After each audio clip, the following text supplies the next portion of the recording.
மீன ராசிக்கு உண்டான செப்டம்பர் மாத பலனை பத்தி நம்ம பார்க்கலாம். மீன ராசியை பொறுத்த வரைக்கும் பாத்துட்டீங்கன்னா, ராசிக்குள்ளே சனி வக்கர கதியில் இருக்காரு. ராசி அதிபதி 4ஆம் வீட்டுல இருக்காரு. இப்ப ராசிக்குள்ள சனி ஜென்ம சனி வக்கரத்துல இருக்காரு. ஜாதகத்துல சனி வக்கரமாக இருந்தால் ஓரளவுக்கு தப்பிச்சுக்கலாம். லாபங்கள் வர்றது, விரயங்கள் கொஞ்சம் குறையிறது, அல்லது சுப விரயமாக அது வர்றது, இப்படிங்கிற விஷயத்த கொடுத்துரும். ஒருவேளை சனி வக்கரமாக இல்லை என்றால் கொஞ்சம் கவனமா இருங்க. தேவையில்லாத விரைய செலவுகள், லாபங்கள் கொஞ்சம் குறையறதுக்கு உண்டான வாய்ப்புகள், பணம் வர வேண்டிய இடத்துல நின்று போறது, அல்லது நீங்க கொடுக்கிற இந்த டைம்ல கொடுக்குற பணம் எல்லாம் திரும்பி வராம போறது, இதெல்லாம் உண்டு நவம்பர் வரைக்கும். அப்ப லக்ன சனி கொஞ்சம் சோம்பலை கொடுக்கும். லக்ன சனி என்ன பண்ணுவாருன்னா கொஞ்சம் மன விரக்தியை கொடுப்பார். நோய் நொடிகளை கொஞ்சம் அதிகப்படுத்தும். அடுத்தது பாருங்க, செவ்வாயை பொறுத்த வரைக்கும் 2 மற்றும் 9ஆம் அதிபதி இருக்கக்கூடிய வீடு 7ஆம் வீடு. அப்ப 2 கூடையவர் போய் 7ல இருக்கார் அப்படின்னா மேக்சிமம் பாருங்க 2, 7 தொடர்பு ஏற்ப நல்ல வரன் அமைஞ்சு வரும். அந்த வரன் வந்ததுக்கு அப்புறம் நல்ல பொருளாதாரம், நல்ல பண வரவு இதெல்லாம் ஏற்படுத்தி கொடுப்பார். அப்போ இந்த மாதம் உங்களுக்கு 13ஆம் தேதி வரைக்கும் வரன் நல்ல வரன்களை அமைத்து கொடுக்கக்கூடிய அமைப்பை ஏற்படுத்தி கொடுக்கும். திருமணம் சார்ந்த விஷயங்கள் சக்சஸ் ஆகிறது, கணவன் மனைவிக்கு இருந்த கருத்து வேறுபாடுகள் குறையிறது. ஏன்னா அவரே உங்களுக்கு 9ஆம் அதிபதியும் வாங்கி நிக்கிறாருல 7ஆம் வீட்டுல. அப்ப 9ஆம் அதிபதியும் 7ஆம் வீட்டை நிற்கும் பொழுது கண்டிப்பாக பூர்வீக சொத்து, அப்பா மூலமாக வரக்கூடிய உதவிகள், உயர்கல்வி படிக்கிறதுக்கு உண்டான வாய்ப்புகள், அல்லது மனைவியோ கணவரையோ உயர்கல்வி படிப்பதற்கு அந்த வாய்ப்புகளை தேடி கொடுப்பது, இதெல்லாம் நடக்கும். அந்த 13ஆம் தேதிக்கு மேல 8க்கு வந்துடுறாரு. அப்ப 8க்கு வரும்பொழுது 2, 8 தொடர்பு திடீர் வருமானம், ஷேர் மார்க்கெட் வருமானம், சீட்டு MLM போன்ற திடீர் அதிர்ஷ்டங்கள், திடீர் வருமானங்களும் அதற்கப்புறம் உண்டு. அதுல எந்த மாற்று கருத்துக்களும் இல்லை. 2, 8 தொடர்பு ஏற்பட்டாலே உங்களுக்கு திடீர் வருமானம், திடீர் அதிர்ஷ்டங்கள் இதெல்லாம் ஏற்படுத்தி கொடுப்பார் 13ஆம் தேதிக்கு மேல. அந்த தொழில் இருந்தீங்கன்னா இன்னும் கொஞ்சம் அதிகமாக பண வரவுகளை கொடுப்பார். அடுத்தது சுக்கிரனை பொறுத்த வரைக்கும் பாத்துட்டீங்கன்னா 14ஆம் தேதி வரைக்கும் உங்களுக்கு 5ஆம் இடத்துல இருக்கிறார். அடுத்தது 6ஆம் வீட்டுக்கு வரப்போகிறார். அப்போ சுக்கிரன் 3 கூட 5ல் இருக்கும்போது கடுமையான முயற்சி செய்து ஜெயிக்கிறது, நீங்க செய்ய எல்லா விஷயங்களும் நன்மைகளாக இருக்கிறது, சகோதரர்கள் மூலமாக உதவிகள் கிடைப்பது, கலைகள் சார்ந்த விஷயத்தில் பெயர் புகழ் வாங்குவது, இதெல்லாம் இருக்கும். குழந்தைகள் தேவைகளை பூர்த்தி செய்யக்கூடிய ஒரு அமைப்பு இதெல்லாம் ஏற்படுத்தி கொடுப்பார். அப்போ இந்த சுக்கிரன் அப்படின்னு சொல்லக்கூடியவர் அடுத்தது கேதுவோட சேர்றார் 14ஆம் தேதிக்கு மேல. அப்ப கேது அப்படிங்கிறது ஒரு சர்ப்ப கிரகம். கேது அப்படின்னு சொல்லக்கூடிய பாத்துட்டீங்கன்னா உங்களுக்கு ஒரு சன்னியாசி கிரகம். அப்ப அவர் கேது சுக்கிரன் சேரும்போது உங்க ஜாதகத்திலேயே கேது சுக்கிரன் இருக்குதுன்னா அது பெண் சாப அமைப்பு. அப்ப ஆண்களாக இருந்தால் பெண்களிடமும், பெண்களாக இருந்தாலும் ஆண்களிடமும் கவனமா இருக்கணும். அது 6ஆம் இடங்கிறது வேலை செய்யக்கூடிய ஒரு இடத்துல. ஏன்னா ஜென்மசனியில கண்டிப்பா கெட்ட பேர் வரும்.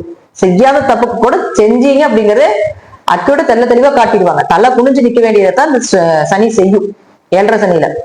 தசாபுத்தி நல்லா இருந்துச்சுன்னா தப்பிச்சுக்கலாம். தசாபுத்தி நல்லா இல்லைன்னா ஒன்னும் நம்ம வேலை விட்டு வர்ற மாதிரி இருக்கும், அல்லது அந்த பழி ஏற்றுக்கூடிய சூழ்நிலையா ஆயிரும். அப்போ அதே 6ஆம் இடங்கிறது வேலைதான் 6ஆம் இடம்னு சொல்லுவோம், தொழில் தான் 10ஆம் இடம், வேலை வாய்ப்பு 6ஆம் இடம். அப்ப அங்க இருந்து இப்பவே முதல்ல வேலையில பிரச்சனை, வேலை இல்ல, வேலை போயிடுச்சு, அங்க செய்ய முடியல, ரொம்ப ப்ரெஷர் ஒர்க்கா இருக்கு, ஹார்ட் ஒர்க் போட்டாலும் பலன் இல்லை அப்படிங்கறது எல்லா மிஸ்டேக்ஸும் எல்லா இது இப்ப மீனத்துக்கு ஓடிட்டு தான் இருக்கு. பட் அதே இடத்துல இப்ப சுக்கிரனும் வரும்போது கொஞ்சம் கவனமா இருந்துக்கோங்க. ஏன்னா அவர் 8 கூட இல்லையா, அவமானத்துக்கு ஒருத்தருக்கு அவமானம் படணும் அப்படின்னா அது 8ஆம் இடம் தான். அப்ப அந்த 8ஆம் அதிபதி போய் கேதுவோட 6ஆம் இடத்துல இருக்கும்போது வேலை செய்யக்கூடியது ரொம்ப ரொம்ப ரொம்ப கவனமா இருங்க. 6ஆம் இடங்கிறது சித்தின்னு சொல்றோம். அப்ப சித்தி உறவுகள் மூலமாக அல்லது சித்தியினுடைய அந்த குடும்ப ரீதியாகவும் கொஞ்சம் பிரச்சனைகளையும் ஏற்படுத்தி கொடுக்கும். அடுத்தது புதனை பொறுத்த வரைக்கும் 4 மற்றும் 7ஆம் அதிபதி அவரும் பாத்தீங்கன்னா 15ஆம் தேதி வரைக்கும் இதே 6ஆம் வீட்டுல கேதுவோட இருக்கிறார். அப்ப 4, 7 தொடர்பு ஏற்பட்டா கணவன் மனைவிக்குள்ள கொஞ்சம் கருத்து வேறுபாடுகள் நடந்துட்டு இருக்கும்.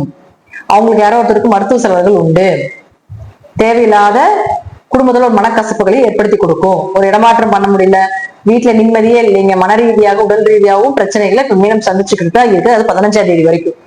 15ஆம் தேதிக்கு மேல இந்த புதன் அப்படின்னு சொல்லக்கூடிய ஒரு 7ஆம் வீட்டுக்கு வந்துடுவார். ஓகே, இங்க இருக்கிறவரை இங்க இருக்கிறது ஓரளவுக்கு நன்மைகளே. அப்போ வரன் வர்றது, 7 கூடையவர் 7ஆம் வீட்டிலே புதன் தன்னுடைய சொந்த வீட்டிலே ஆட்சி உச்சம் பலம் பெறுகிறார். அப்ப 7 கூடையவர் 7ஆம் வீட்டிலே இருக்கிறது ஒரு நன்மைகளை கொடுக்கக்கூடிய ஒரு அமைப்பே. கணவன் நல்ல கணவரா அமைஞ்சு வர்றது, நல்ல மனைவி அமைஞ்சு வர்றது, எதிர்பார்த்த வரன் தேடி வர்றது, இதெல்லாம் கண்டிப்பா நடக்கும். பார்ட்னர் போட்டு பிசினஸ் பண்ணிட்டு இருக்கீங்க, அதுல பிரச்சனைகள் இருந்தால் அந்த பிரச்சனைக்கு நிவர்த்தி கொடுப்பது, இதெல்லாம் உண்டு. தாய் கிட்ட ஏதாவது உதவிகள் கேட்பது, கேட்டுன்னு செய்யறது, இதெல்லாமே நீங்க 15ஆம் தேதிக்கு மேல வைத்துக்கு வந்து நல்லது. அடுத்தது சூரியன், அவரும் 16ஆம் தேதி வரைக்கும் கேதுவோட தான் இருக்கிறார். அப்ப சூரியன் கேது பித்ரு சாபம், பரம்பரை சாபம், இதெல்லாம் சூரியன் கேதுதான். அப்ப சூரியனும் கேதுவோடு இருக்கும் பொழுது அவரே 6ஆம் அதிபதியாக இருக்கிறதுனால மீனராசி வேலை சார்ந்ததுல ரொம்ப கவனமா இருங்க. எதிரிகளை ஜெயிக்கக்கூடிய ஒரு அமைப்பு உண்டு. ஆனா எதிரிகள் இந்த டைம் அதிகமா ஆவாங்க. எதிரிகள் தான் இப்ப உங்களை சூழ்ந்து இருப்பாங்க.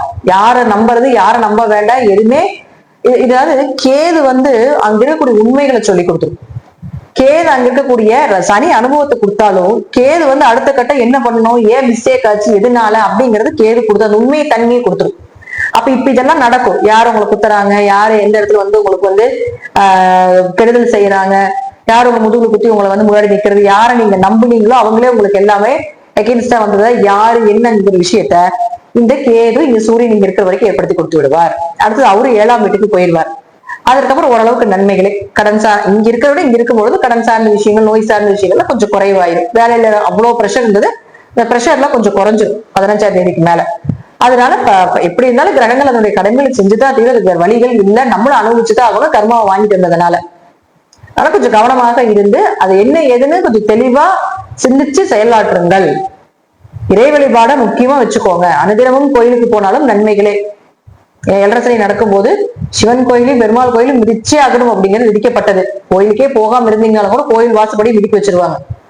அதனால நீங்களே ஆரம்பத்திலேயே கொஞ்சம் வழிபாடுகளை அதிகப்படுத்தி கொண்டீங்கன்னா பெருசா வர்றது சிறுசா போகும் அப்படிங்கறதா உண்மை. மீனத்தை பொறுத்த வரைக்கும் வேலை செய்யற இடத்துல கொஞ்சம் கவனமா இருந்துக்கோங்க, இருக்கின்ற இடத்துலயே கொஞ்சம் கவனமாக இருந்துக்கோங்க அப்படிங்கறதா இந்த மாதத்தினுடைய பலன்கள்.